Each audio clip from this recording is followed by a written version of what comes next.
अस्सलाम वालेकुम, my name is doctor Tahseen. I am mental health consultant. आज की वीडियो में मैं बात करूंगी पैनिक डिसऑर्डर के बारे में। पैनिक डिसऑर्डर एंजाइटी की ही एक किस्म है। इसमें मरीज को एंजाइटी के पैनिक अटैक्स आते हैं और ये एंजाइटी की सबसे सीवियर किस्म होती है। आज की वीडियो में हम देखेंगे कि पैनिक डिसऑर्डर क्या होता है, इससे एंजाइटी की सबसे सीवियर यानी कि शदीद किस्म क्यों कहा जाता है, इसकी इलामात क्या होती हैं, ये होती क्यों हैं और इसका इलाज कैसे हो सकता है, दवाई के साथ इसका इलाज क्या हो सकता है और दवाई के बगैर इसका कैसे इलाज हो सकता है। उससे पहले आप मेरी वीडियो शेयर कर दें और ये वीडियो उन लोगों तक पहुंचा दें जो इस मसले में मुब्तला हैं और वो इस वीडियो से मदद हासिल कर सकें। और अगर आप मेरे चैनल पर न्यू हैं तो सब्सक्राइब ज़रूर कीजिएगा। पैनिक डिसऑर्डर एंजाइटी की सबसे सीवियर किस्म है। इसमें मरीज को एंजाइटी के पैनिक अटैक्स आ रहे होते हैं। इसमें मरीज को बहुत ज़्यादा घबराहट हो रही होती है, उसे बेचैनी हो रही होती है, उसके दिल की धड़कन बहुत ज़्यादा तेज़ हो जाती है, सांस लेने में मुश्किल महसूस हो रही होती है, तेज़ तेज़ सांस आने लगती है, मरीज का बीपी बढ़ जाता है और उसे पसीने आना शुरू हो जाते हैं और हाथ की जो हथेलियां हैं वो ठंडी पड़ जाती हैं और मरीज को चक्कर आने लगते हैं। इसमें मरीज को ऐसे महसूस हो रहा होता है कि जैसे वो अभी मरने वाला है। पैनिक अटैक जब किसी को होता है तो उसे ये लगता है कि उसे हार्ट अटैक आ रहा है, क्योंकि इसकी जो इलामात हैं वो हार्ट अटैक जैसी होती हैं। यानी कि इसमें मरीज को लग रहा होता है कि बस वो मरने वाला है, उसके दिल को कुछ हो रहा है और फिर मरीज फ़ौरन ही इमरजेंसी में जाता है और अपनी इलामात डॉक्टर को बताता है। क्योंकि इसकी इलामात हार्ट अटैक जैसी होती हैं तो मरीज के हार्ट के कुछ टेस्ट करवाए जाते हैं, लेकिन उसकी तमाम मेडिकल रिपोर्ट्स क्लियर आती हैं। फिर डॉक्टर उसे ये कहता है कि आपको सिर्फ एंजाइटी का मसला है, आपको दिल का कोई भी मसला नहीं है और मरीज को घर भेज दिया जाता है।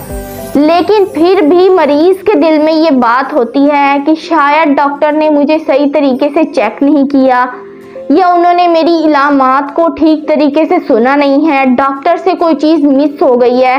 हर टाइम उसके दिल में यही बात चल रही होती है और इस वजह से मरीज मुख्तलिफ डॉक्टरों के पास जाता है और अपने टेस्ट करवाता है, लेकिन उसके टेस्ट में सब कुछ नॉर्मल आ रहा होता है। एंजाइटी का ये जो अटैक है ये 10 मिनट में बढ़ता है और तकरीबन 20 से 30 मिनट तक रहता है। उसके बाद मरीज बिल्कुल नॉर्मल हो जाता है। लेकिन पैनिक अटैक जिसे होता है वो इस हकीकत को कबूल ही नहीं कर पाता कि उसे एंजाइटी का अटैक आता है, हार्ट का अटैक नहीं आता। वो हर वक्त यही सोच रहा होता है कि उसके हार्ट में यानी कि उसके दिल में कोई ना कोई ऐसी चीज़ है जो दुरुस्त तरीके से काम नहीं कर रही और डॉक्टरों को इस चीज़ के बारे में पता नहीं चल रहा। पैनिक अटैक जिन लोगों को आता है वो हर वक्त एक डर में रहते हैं। उन्हें यही डर होता है कि अब एक अटैक आ चुका है, इसके बाद दूसरा ना आ जाए। हर वक्त वो इसी डर में रहते हैं कि किसी ना किसी वक्त हमें दूसरा अटैक ना आ जाए और इस वजह से बहुत से लोग बहुत सारी चीज़ों से अवॉइड करना शुरू कर देते हैं। जैसा कि अगर कोई शख्स गाड़ी चलाता है तो वो गाड़ी चलाना छोड़ देता है कि कहीं मुझे गाड़ी चलाते चलाते अटैक ना आ जाए, या फिर कोई भी इंसान जिसे पैनिक अटैक आ रहा है वो कोई भी काम करता है तो वो काम वो छोड़ देता है सिर्फ इस वजह से कि उसे काम के दौरान कहीं अटैक ना आ जाए। लोग बंद जगहों पे जाना छोड़ देते हैं, लिफ्ट में जाना छोड़ देते हैं और अक्सर लोग हजूम से घबराना शुरू कर देती हैं। लेकिन इस वजह से ये बीमारी कम नहीं होती बल्कि और बढ़ती चली जाती है। पैनिक अटैक में मरीज बॉडी की नॉर्मल सेंसेशन से भी घबरा जाता है। यानी कि अगर हार्ट बीट थोड़ी सी बढ़ गई है तो वो यही सोचता है कि कहीं अब मुझे अटैक तो नहीं आने वाला। लेकिन नॉर्मली हार्ट बीट थोड़ी सी हमारी भी नॉर्मली बढ़ जाती है, लेकिन वो इस चीज़ को नॉर्मल कंसीडर नहीं करते। वो ये समझते हैं कि ये नॉर्मल नहीं है, हार्ट बीट बढ़ रही है तो ये आहिस्ता आहिस्ता अब अटैक आना मुझे शुरू हो जाएगा। और इस वजह से जब मरीज एक ही बात को बार बार सोचता है उसकी एंजाइटी बढ़ती जाती है और एंजाइटी सीवियर हो जाती है तो उससे अटैक आ जाता है जिसे हम पैनिक अटैक कहते हैं। पैनिक अटैक आता क्यों है? पैनिक अटैक एंजाइटी की सीवियर किस्म है। एंजाइटी असल में मुस्तकबिल के मुतालिक होती है, यानी कि कोई इंसान अपने मुस्तकबिल के बारे में इतना ज़्यादा परेशान होता है कि वो अपने मुस्तकबिल के बारे में बग़ैर किसी वजह की मुख्तलिफ सोचें सोचता रहता है और उन सोचों को बार बार अपने जहन में दोहराता रहता है। एंजाइटी में मरीज़ एक ही बात को बग़ैर किसी वजह के बार बार सोचता है और सोचने की वजह से उसे परेशानी होती है या फिर बग़ैर किसी वजह के उसे खौफ आ रहा होता है। जब एंजाइटी का मरीज़ इसी तरह एक ही बात को बार बार अपने जहन में दोहराता रहता है और उसके बारे में परेशान होता रहता है या खौफज़दा होता रहता है, तो उसकी वजह से एंजाइटी बढ़ते बढ़ते बहुत ज़्यादा सीवियर हो जाती है, यानी कि उसमें शिद्दत आ जाती है, जिसकी वजह से मरीज़ को पैनिक अटैक आ जाता है। और इस स्ट्रेस की वजह से हमारे जहन में यानी कि हमारे ब्रेन में कुछ केमिकल्स होते हैं जिन्हें हम न्यूरोट्रांसमीटर कहते हैं। उन न्यूरोट्रांसमीटर में सेरोटोनिन, नॉरएपिनेफ्रिन, गाबा, इसी तरह के हार्मोन्स जो एंजाइटी में रोल प्ले करते हैं, यानी कि जो हमारे मूड्स में रोल प्ले करते हैं, वो इम्बैलेंस हो जाती हैं, यानी कि वो अपनी जगह से हट जाते हैं, जिसकी वजह से पैनिक अटैक आता है। इसका इलाज करवाना बहुत ही ज़्यादा ज़रूरी है, क्योंकि इसमें मरीज़ को हार्ट अटैक जैसी इलामात आ रही होती हैं और उस वजह से जिस दौरान उसे पैनिक अटैक आता है उस वक्त में उसकी जो हालत होती है वो बहुत नाजुक हो जाती है, यानी कि मरीज़ को ऐसा महसूस होता है कि वो मरने वाला है। अब इसके इलाज की बात करते हैं। इसका इलाज दो तरह से किया जा सकता है, एक दवाई के साथ और एक दवाई के बगैर। दवाई के साथ जो इलाज किया जाता है उसमें मरीज को स्ट्रेस रिलीफिंग मेडिसिन दी जाती हैं, ड्रग्स दी जाती हैं और उससे उसकी जो पैनिक अटैक की जो इलामात हैं उनकी शिद्दत में कमी आ जाती है और मरीज की कंडीशन नॉर्मल हो जाती है।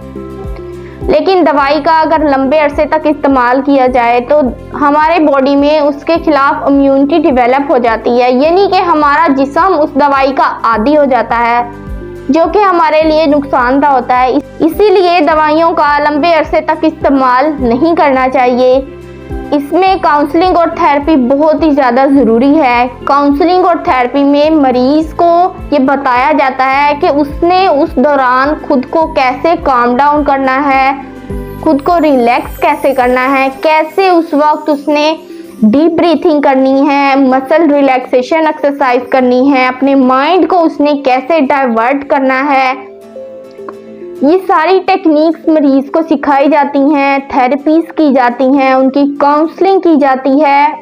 इससे एंजाइटी के मरीज में पैनिक अटैक्स का खदशा कम होता चला जाता है और आहिस्ता आहिस्ता उसकी ये बीमारी ख़त्म हो जाती है। जिस तरह बाकी जिस्मानी बीमारियां होती हैं उसी तरह जहनी बीमारियां भी होती हैं। जिस तरह जहनी बीमारियों का इलाज ज़रूरी होता है, अगर इलाज ना करवाया जाए तो वो हमारे लिए वबाले जान बन जाती हैं, इसी तरह जहनी बीमारियों का इलाज करवाना भी बहुत ज़्यादा ज़रूरी है, क्योंकि अगर जहनी तौर पर कोई इंसान ठीक नहीं होता तो वो जिस्मानी तौर पर भी ठीक नहीं रह सकता। अक्सर जहनी बीमारियां ऐसी हैं, यानी कि जैसे एंजाइटी है, डिप्रेशन है, इनकी वजह से कुछ जिस्मानी इलामात भी जाहिर होती हैं, यानी कि स्टमक का बहुत ज़्यादा अपसेट रहना, हर वक्त सर में दर्द रहना, कॉन्स्टिपेशन रहना या फिर जिस्म में हर वक्त दर्द रहना। अक्सर जहनी बीमारियों में इस तरह की इलामात आ रही होती हैं मरीज में, तो इस वजह से जहनी बीमारियों का इलाज भी उतना ही ज़्यादा ज़रूरी है जितना कि जिस्मानी बीमारियों का इलाज। तो अगर आपको आपके इर्द गिर्द या आपके प्यारों में से किसी में महसूस हो कि कोई पैनिक डिसऑर्डर में मुब्तला है या इस तरह की किसी और जहनी बीमारी से गुजर रहा है, तो आपने उसका सहारा बनना है और उसे फ़ौरन ही किसी साइकाइट्रिस्ट या साइकोलॉजिस्ट से मिलवाएं, ताकि उसकी मदद की जा सके और उसकी उस बीमारी को ठीक किया जा सके। और अगर आपको मेरी वीडियो अच्छी लगी हो तो लाइक ज़रूर कीजिएगा। मैं कोशिश करती रहूँगी कि इसी तरह की इंफॉर्मेटिव वीडियोज़ आप लोगों तक लेकर आऊँ और मेंटल हेल्थ की अवेयरनेस को फैलाऊँ। और आप लोग इस वीडियो को ज़्यादा से ज़्यादा शेयर करके मेरी इस काम में मदद कर सकते हैं और मेरे चैनल को सब्सक्राइब करना मत भूलिएगा। शुक्रिया।